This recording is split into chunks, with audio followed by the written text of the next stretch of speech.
You had mentioned Port Elizabeth facing Nanty Hayward. You have often cited that partnership. Well, actually, you've had many memorable partnerships with Rahul Dravid, but you have often cited that partnership with Rahul Dravid as one where you got a lot of insights into how he constructs an innings, his mental game. So once again, for someone who will probably never get a glimpse into Rahul Dravid's mind, can you provide an insight? What lessons did you learn from Rahul Dravid? What mental techniques does he use to construct one of those famous, long, enduring innings? One of the first things I learned was to just play every ball. I mean, we keep talking about it, but having a routine. And then after every over, he would just come, and when we would meet after every over, it was like a switch. I wouldn't say switch off, a switch down, where generally talking, but you aren't talking about the game itself or the match itself. Generally about a lot of things. So this whole thing, because I was always very intense in terms of whatever I did, so that would fatigue me very quickly, because you can't be focusing 100% for the whole game. So you got to learn to kind of step up and step down. So that was one thing, a major thing that I learned, that, you need to kind of relax while you're batting as well.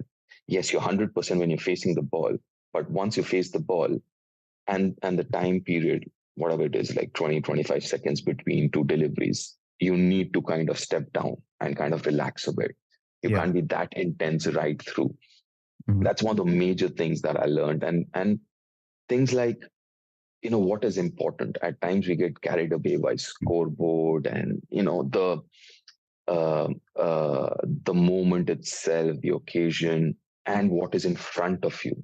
So in front of us, that particular test match, that particular day was to bat through the day, right?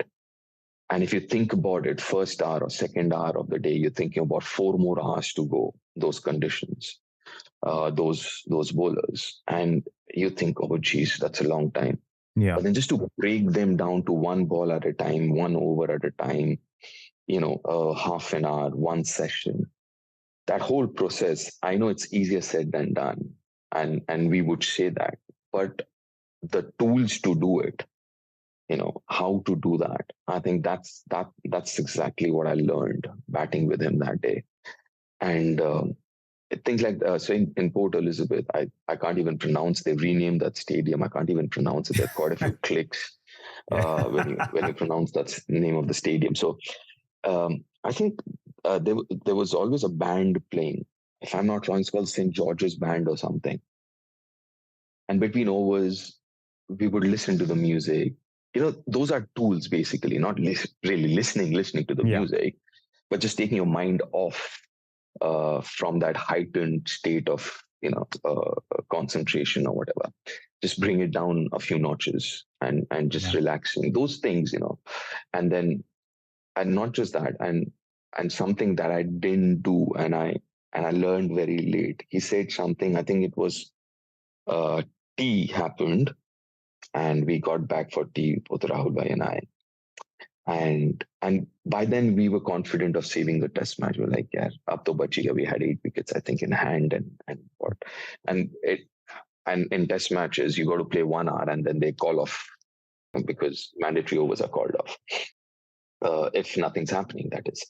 So we were pretty confident, and I think I was batting on maybe late 50s or early 60s, and he said, you know what, you've done your job of saving the team. Now you won't get a better time to score a overseas 100.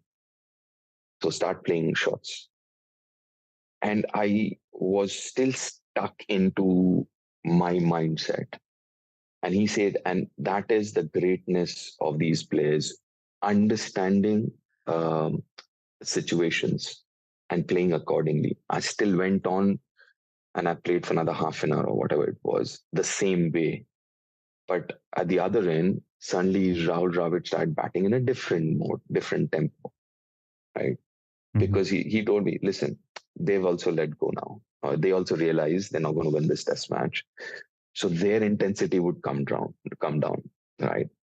But you make sure your intensity doesn't drop. This is the time to score quick runs. And So unfortunately, I did not, or I was still stuck in that mindset of I just gonna bat. I just want to bat. I just want to bat. And at times when I see Chiteshwar bat, I can relate a bit because it is not about scoring. It's just about the pure thrill of batting. Yeah. Just bat. So to a certain extent, I can understand that. But I never got out of that mode. And that's something that he said to me, I still remember, and I should have kind of, adhered to it. The ability to step up and step down is such an important technique that not just it's useful in cricket, but like in life in general, a lot of people just focus throughout and then end up burning out. For Rahul Dravid, like I'm always fascinated by his approach to cricket. I had visited the Lord's Cricket Stadium. I'd done the stadium tour. And one of the guides, this is one of their favorite stories, is that Rahul Dravid was coming. I think this was his last tour of England, and he had never scored a century in Lord's. And this was the only thing that was on his mind. He was fixated that I have to get a century at Lord's, even though the man has achieved so much that he's already a legend of the game. Thing is, everyone wants to do it. Everyone, but there is a process behind it. And that is what these greats, they know how to get it done. Right? I mean, listen, you would want to do it. I would want to do it. I would. Every time you step out there, whether it's you're playing for your club, you're playing for your country, or you're playing for your colony or whatever, your unis. But how do you break that 100 down to a single run?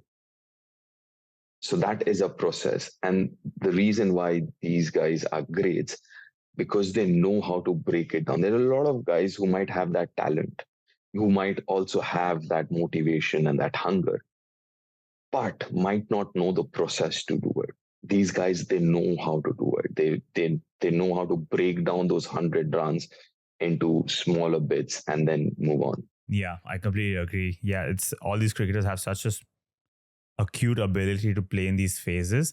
Yeah, so for Dravid as well in that story, and this is one of the favorite stories the tour guys share, the Lord's Cricket Stadium, is that he came in so focused that he was insistent on asking the staff at Lord's, who was the last person who scored a century here, and it was Dilshan. And he was like, where did Dilshan sit in the changing room? And he went and sat there and didn't talk to anyone. And then when he went out, he was so focused, he actually ended up getting his Lord's century in his last innings there as well. So it's I love that story so much.